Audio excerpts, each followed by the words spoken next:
Hello everyone, జననాయకుడు trailer రివ్యూలోకి అయితే పోదాం. చాలా రోజుల నుంచి ఈ ట్రైలర్ గురించి, మూవీ గురించి చాలా డిస్కషన్స్ అయితే అవుతున్నాయి. భగవత్ కేసరి రీమేక్ సినిమా అని చెప్పేసి. బట్ తమిళనాడు డైరెక్టర్ వాళ్ళు ఎవరు అయినా సరే కూడా జస్ట్ దానికి సోల్ ఏదైతే ఉందో అదే తీసుకున్నాము, స్టోరీ అంతా చేంజ్ చేసినామని చెప్పేసి మాట్లాడారు. బట్ ట్రైలర్ చూసినాక ఏముందంటే ఇది భగవత్ కేసరి రీమేకే, చేంజెస్ ఏం లేవు దీనిలో.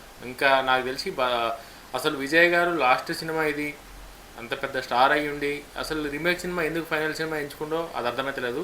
ట్రైలర్ కనుక అయితే ఇంకా తెలిసిన సినిమా గురించి ఏం చెప్తాం, as it is Bhagavanth Kesari. But ఇది ఏంటంటే భగవత్ కేసరిని అట్లీస్ట్ ఒక 20% 30% కూడా మ్యాచ్ చేయలేకపోయింది ఈ ట్రైలర్ అయితే. బాలేబాబు గారి అసలు ఆ స్క్రీన్ ప్రెజెన్స్ కానీ, డైలాగ్ డెలివరీ కానీ, తమనన్న బీజిఎం కానీ ఏడ కూడా పొంత లేకుండా పోయింది మొత్తం ఆ ట్రైలర్కి ఈ ట్రైలర్కి. మీరు ఒకసారి చూడరు కావాలంటే, భగవత్ కేసరి ట్రైలర్ చూడరి, ఇది జననాయకుడు ట్రైలర్ చూడరి, మీకు క్లియర్గా అర్థమవుతుంది. మొత్తం అంటే ఒక చిన్న సోల్ని తీసుకున్నామని చెప్పిన వాళ్ళు మొత్తం సినిమా మొత్తం యాజ్ ఇట్ ఈజ్ అక్కడ శ్రీలీల ప్లేస్లో ఇంకో కామెడీ పెట్టారు. అసలు ఆమె కూడా శ్రీలీల ఎమోషన్స్ కానీ, శ్రీలీల సెంటిమెంట్ని కానీ ఏమి కూడా అంటే మరి వీళ్ళని చూసినందుకు వాళ్ళకి మంచిగా అనిపిస్తలేదు, రీజన్ తెలియదు. కానీ అసలు నాకు ఏడ కూడా ట్రైలర్ అనేది ఒక 20% కూడా నచ్చలే నాకు. తెలిసిన సినిమా, చూసిన సినిమా ఆల్రెడీ మనకిప్పుడు ఓటీటీ వచ్చిన తర్వాత అన్ని లాంగ్వేజ్లో రిలీజ్ అవుతుంది. ఈవెన్ తమిళ్లో కూడా రిలీజ్ అయింది భగవత్ కేసరి ఓటీటీలో.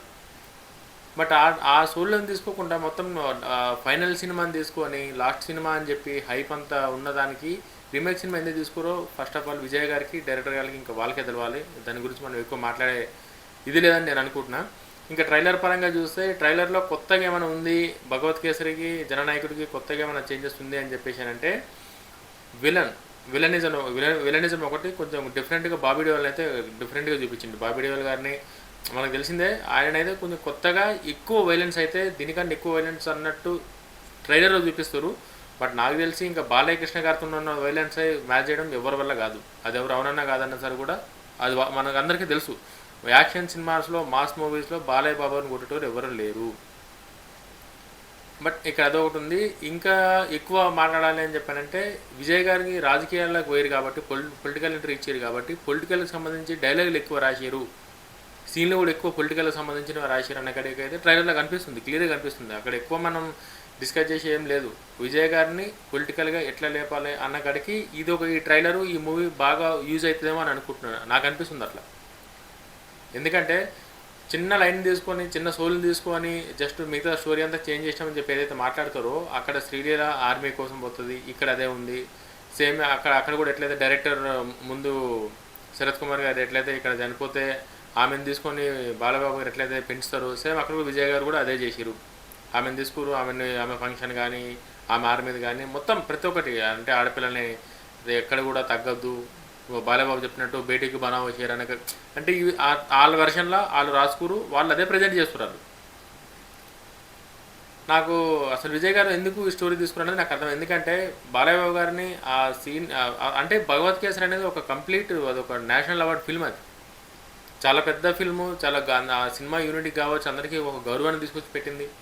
బాలయ్యబాబు గౌరవం తీసుకొచ్చింది, డైరెక్టర్ గారికి తీసుకొచ్చి పెట్టింది. తమ్మన్ బీజిఎం అయితే చరిత్రలో చెప్పుకుంటారు, అంత సాలిడ్. ఆ సౌండ్కి అయితే అసలు ఇంట్లో పూజలు కాదు, చెవులకు ఉన్న మబ్బులు అన్నీ వదిలిపోతాయి, ఆ రేంజ్ సౌండ్ అది. ఆ సౌండ్ నాకు తెలిసి అనిరుద్ధ్ గొప్ప మ్యూజిక్ డైరెక్టర్ కావచ్చు, ఒక ఒక స్టార్డమ్ ఉండొచ్చు, కానీ భగవత్ కేసరి మ్యూజిక్ని మాత్రం అనిరుద్ధ్ కూడా మ్యాచ్ చేయలేడు అన్న నేను క్లియర్గా నాకు అనిపించింది. నేను ట్రైలర్ చూసినా నాకు అనిపించింది ఏంటంటే భగవత్ కేసరి ట్రైలర్ని కానీ, మ్యూజిక్ని కానీ, ఆ సీన్స్ని కానీ, ఆ యాక్షన్ ఫైట్స్ని కానీ ఏ దాన్ని కూడా విజయ్ గారు మ్యాచ్ చేయలేరు, అనిరుద్ధ్ గారు మ్యాచ్ చేయలేరు, డైరెక్టర్ గారు కూడా మ్యాచ్ చేయలేరు. అది సేమ్ అది ఆ ఫైట్ కూడా ఉంది, ఏది మన అల్యూమినియం ఫ్యాక్టరీ ఆ ఫైట్ ఉంది కదా, బాలయ్య బిడ్డ మీద చెయ్యొత్తునోడు ఎవడో తెలవాలి, ముట్టునోడు ఎవడో తెలవాలి, మిమ్మల్ని పంపించిన ఎవడో, ఆ డైలాగ్ ఉంది కదా, సేమ్ యాజ్ ఇట్ ఈజ్ అది కూడా సేమ్ అదే ఫ్యాక్టరీ సెట్ వేసిరు, అదే తీసిరు సేమ్. ఇంకా అంతా ఇంకా స్టోరీ ఒకటైనప్పుడు ఇంకా దాని గురించి ఎక్కువ ఏం మాట్లాడతాం, మీకు అర్థం ఆటోమేటిక్గా మీకు అర్థమే.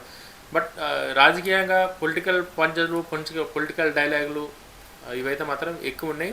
ఇంకా ఏంటంటే విలన్ ఏదైతే ఎంట్రీ ఇచ్చినప్పుడు దేశం నా కాళ్ళ కింద ఉంటుందని చెప్పేసి ఒక మాట మాట్లాడతాడు. అంటే ఏదన్నా విలన్కి సంబంధించి చేంజెస్ చేసిరేమో అని చెప్పి నాకు అనిపిస్తుంది అట్లా. ఇక్కడ తెలుగులో కూడా విలన్ మంచి పవర్ఫుల్ విలన్ మనం చూసినాం ఆల్రెడీ, మంచి పవర్ఫుల్ విలన్. ఫ్లాష్ బ్యాక్ స్టోరీలో వాళ్ళిద్దరిది ఏందన్నది కూడా మనకు తెలుసు. సేమ్ ఇక్కడ కూడా ఫ్లాష్ బ్యాక్ స్టోరీలోనే ఉంది. బట్ దేశం నా కాళ్ళ కిందకి రావాలి అని అన్నప్పుడు ఇంకా ఏదన్నా చిన్న చిన్న మార్పులు ఏమైనా చేసిరా, చిన్న చిన్న చేంజెస్ ఏమైనా చేసిరా అన్నది ఇంకా సినిమా చూసినాకనే తెలుస్తుంది. సినిమా మెయిన్ సోల్ అయితే ఏందన్నది అర్థమైంది మనకి భగవత్ కేసరి.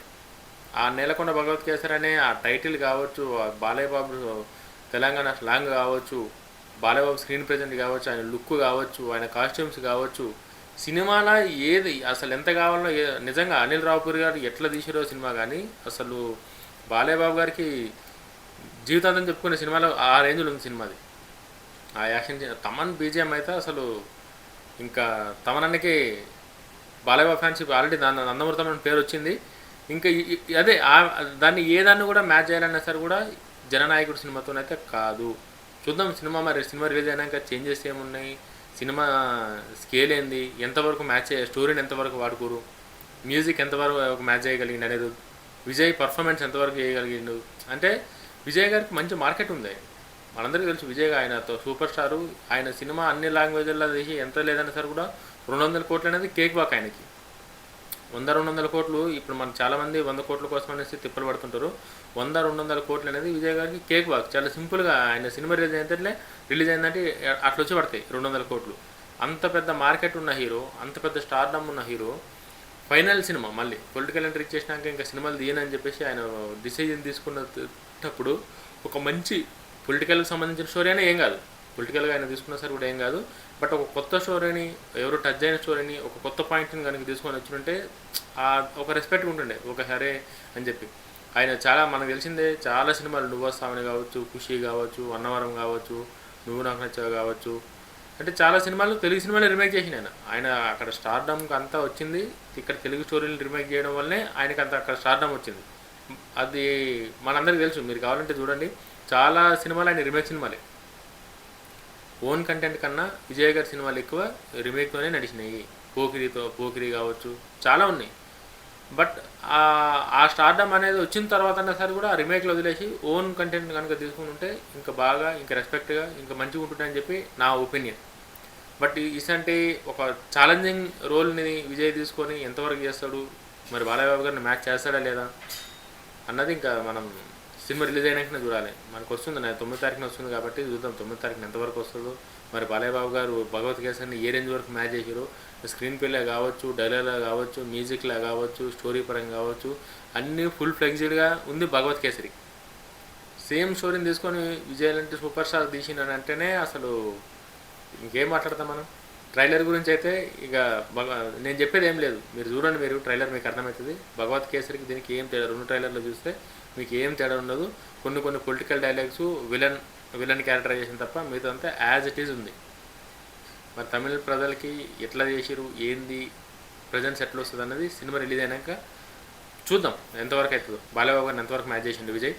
వీడియో కానీ నచ్చితే ఛానల్ సబ్స్క్రైబ్ చేసుకోరి. జై హింద్.